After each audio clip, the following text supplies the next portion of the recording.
काल आपण काय शिकलो?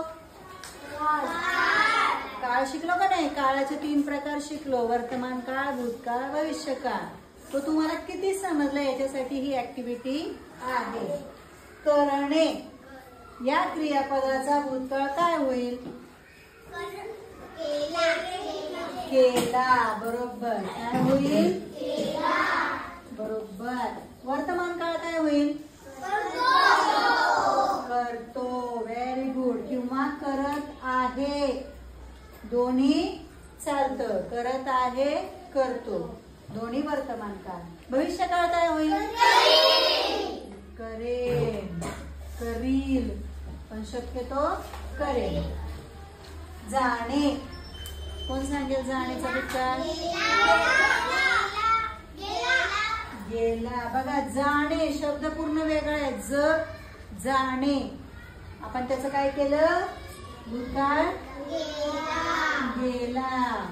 तू सांग शिवम, वर्तमान काळ काय होईल याचा?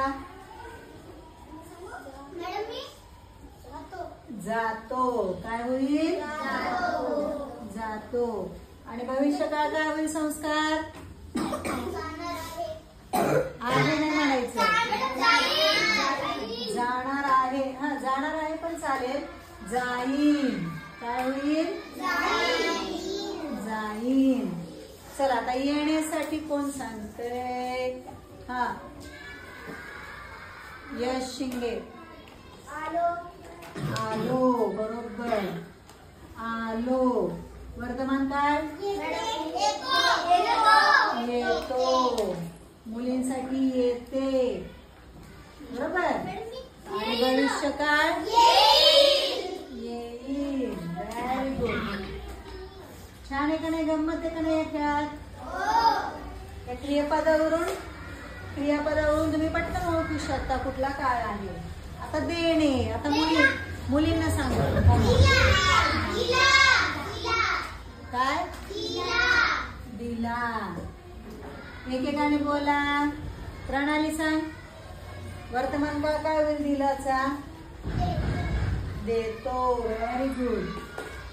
आनंदी, भविष्य काळ सांग. देईन. शाबास. काय होईल भविष्य काळ? देईन. त्यानंतर जेवण्याचं सांगा. हा, करुणा.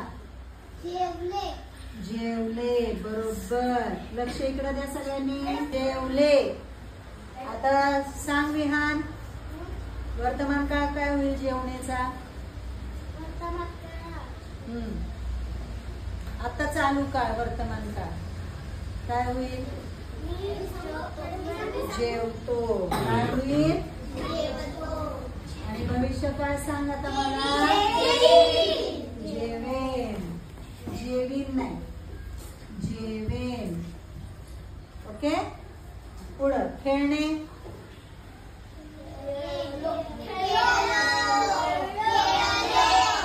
खेळलो. रोशनी, वर्तमान काळ सांग.